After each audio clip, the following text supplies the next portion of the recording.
Hi, hello, and welcome to the weekly pass down. For those of you that are new to my channel, I am the Grumpy Guard. During the weekly pass down, I debunk myths, share information or updates or news that's ongoing within not only the security industry, but all industries altogether. And I share experiences along the way. Now, as I promised at the end of my last video that came out 2 weeks ago, I would be debunking the first myth. Now, the myth that I chose is I really can't believe it still exists. I mean, and I am going to throw this disclaimer out there. I will discuss some sensitive topics, and I am not meaning to offend anyone, because the first myth I'm going to be talking about is only men can work as security guards or security officers or security professionals. Obviously, this isn't true. However, and going back to, I don't want to offend anyone, or I don't mean to offend anyone. You'll see why here in a minute. I'm not making one gender sound better than the other. Not by any means. Both are equally qualified. Both are equal in my opinion. So, yes, security is still a male-dominated industry. Last figures I saw, 58.2% of unarmed security guards in the United States are male, and only 37% are female, with 4.8% unknown, and 88% of that number, or of them, work for private security companies. Now, you may be asking yourself, what makes women qualified to work in security? Doesn't security have to be physically imposing? Not anymore. We have drifted away from the days of needing, or what was required to be big, hulking, physically imposing, towering men, to more customer-centered or client-centered approach that requires empathy, communication, and attention to detail. Sorry, I lost train of thought for a second. Had to consult my notes. See, even I have to have notes. So, anyway, back on track. Squirrel. Women can go in, and not only that, women can go into areas that male security guards can't go into, under most circumstances, or at least they shouldn't under most circumstances. Places like women's restrooms, locker rooms, or dressing rooms. And women are usually less intimidating to other women and children. And depending on which source you look at, and this is the same in law enforcement as far as I know, is if a pat down is required, if an officer has to pat down a female, it has to be a female officer that does it, due to certain liabilities such as sexual harassment or sexual assault. The second question that you may have is, isn't security work too dangerous for women? Absolutely freaking not. Absolutely not. And possibly, depending on where your post is, security work is no more dangerous for a female than it is for a male.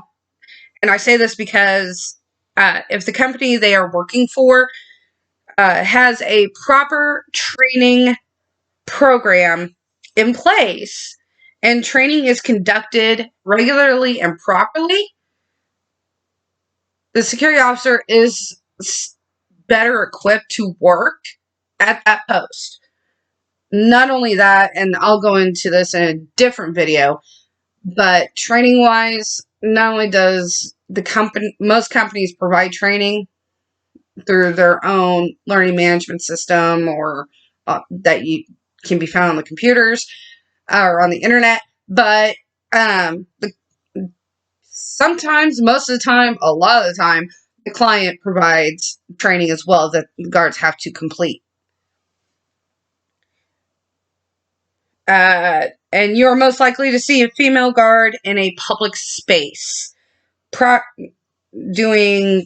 property protection, working in residential complexes and educational institutions, and these aren't usually considered high risk.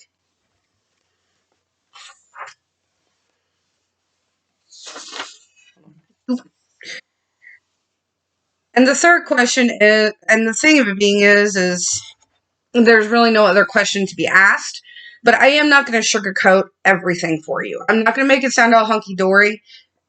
Yes, security work is great work to get into. It can be rewarding. But being as it's still a male-dominated industry, sexism does still exist in security. 64% of female officers have reported experiencing bullying, sexual harassment, or gender-based violence, with a high possibility of women experiencing this daily and not saying anything. I can tell you from personal experience of my own that the first security company I ever worked for, I was told that I was hired to fill a quota. I didn't say anything at the time. I didn't know that I could, and I didn't even know who to talk to. I was just happy to have a job, to be honest. But to be told that, it just kind of told me that that company really didn't have much faith in my abilities. And that same company also cut my hours for more qualified individuals that happen to have a twig and giggleberries between their legs. So that was after I busted my ass for months working 40 plus hours a week. Stupid fly. 40 plus hours a week because they had no one else. No one wanted to work, no one wanted to do it. And I was doing 8-hour turnarounds. Well, turn and burns, which is 8 hours on, 8 hours off in between the next shift. So I was working 7 to 3, 3 to 11, 11 to 7. Or no. Sorry, I have that backwards. 11 to 7, 3 to 11, 7 to 3. Every weekend, Friday through Sunday. On top of working either second or third shift, which is 3 to 11 or 11 to 7 throughout the week. Another instance where there was a time in my experience, this actually came a few years ago at the first post I worked for the company that I work for now. A female colleague or coworker, take your pick of wording, approached me because, and she was, well, her chosen gender, transgender, is irrelevant to this topic, or at least irrelevant to this story. Before her transition, she approached me and let me know that not only her, but one other female colleague of ours was experiencing sexual harassment. And most people wouldn't know what to do. Or most people would just ignore and say, yeah, okay, whatever. I'm not that type of person. I wound up going to our supervisor, who was a man, and telling him everything that I was told. The first question that came out of his mouth, instead of jumping to action, was, well, why didn't they tell me? Have you ever had to try and explain to a man that the reason why a female went to another female was because they were more comfortable than going to them or going to a man. Because if you think about it, if you're being sexually harassed by a man, are you going to go tell another man? Or are you going to tell someone who's the same gender as you? Or is the opposite gender of your harasser? I mean, if a woman was harassing a man and you have a female supervisor, are you going to go to that supervisor? Or are you going to go to a male colleague that you trust? Even though women and men make the same wage per hour, there's still a gender pay gap. Women in the security industry, at least unarmed security industry, earn an average of 99 cents for every $1 a man makes. Not a huge margin. Really and truly, it doesn't seem like a huge margin. And if you look at the numbers, it's a few $100s. And certainly, most certainly, there are single mothers out there. Single motherhood can contribute to this. In 2020 alone, there were 11 million single parent households in the United States, and 80% of them were headed by females. But like I said, sexism still exists. If you take the single motherhood, and the single parent households out of the equation, you still have supervisors that will refuse to call a woman in because they feel she can't do the job, or that she's not qualified. And more oftentimes than not, it's very rare, but more oftentimes than not, when it comes to promotions, a man is more likely to get promoted over a female. This is another thing I have experienced, because the site supervisor that I reported the sexual harassment to, and I didn't finish that story. Let me finish that one real quick before I move on to the next story. My bad. I am so sorry. To end that story, the site supervisor wound up reporting it to Human Resources. That same day I reported it verbally to him, I was fixing to leave for a trip to Texas. I get an email to my personal email from my site supervisor asking for a written statement. Now, knowing we were going to be shorthanded once this guy was, pardon my language, but shit-canned, I was terrified that I was going to lose out on that personal time. But no, I didn't lose out on the personal time. And before he was even shit-canned, he was suspended. So he was removed from the equation completely. But come to find out later on, while I was gone for those 5 days, at least one female, one of the only other female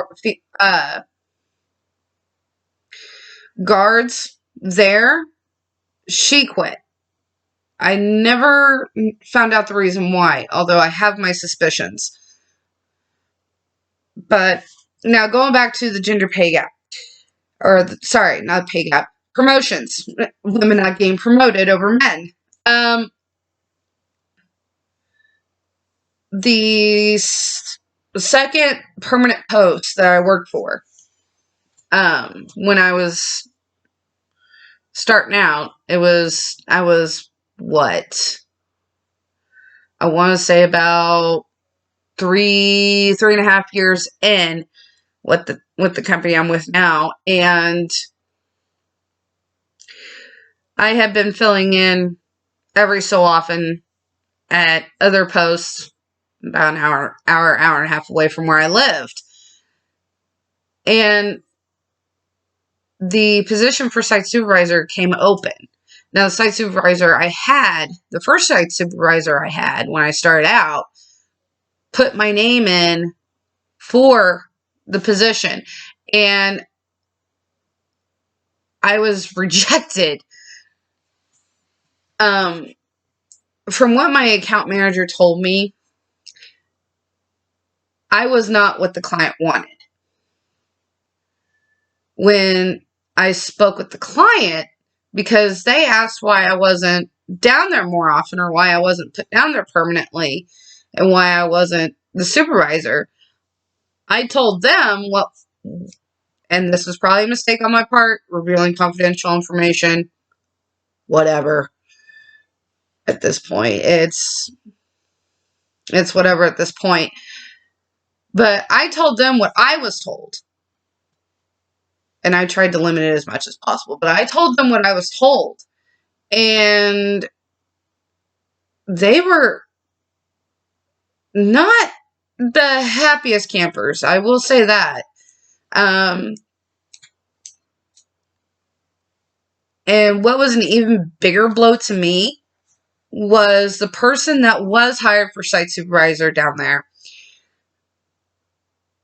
I trained him.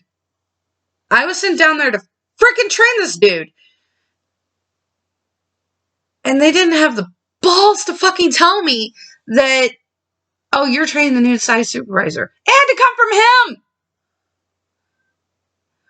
Moreover, I trained would have been the third site supervisor at the post I was at, the second permanent post I was at. I wound up training her. And the only reason why she got it, and here's the thing with this particular account manager. He had a type. He promote females as long as they were blonde. Is this blonde hair? No. I do not have blonde hair. And I wound up training her. I didn't receive any notice or recognition or anything like that for how long I busted my ass until I transferred branch offices. I got the promotion I wanted. So after being with the client I'm with now for, I want to say, a year or thereabouts. So I want to thank if anyone from my company sees this, thank you for the opportunity. I am eternally grateful.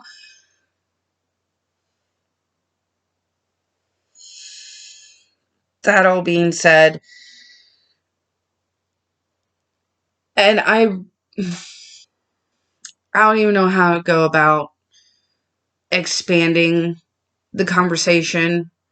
I think we would see more women in the security industry if there were more prominent female, not even prominent, but yeah, prominent, visible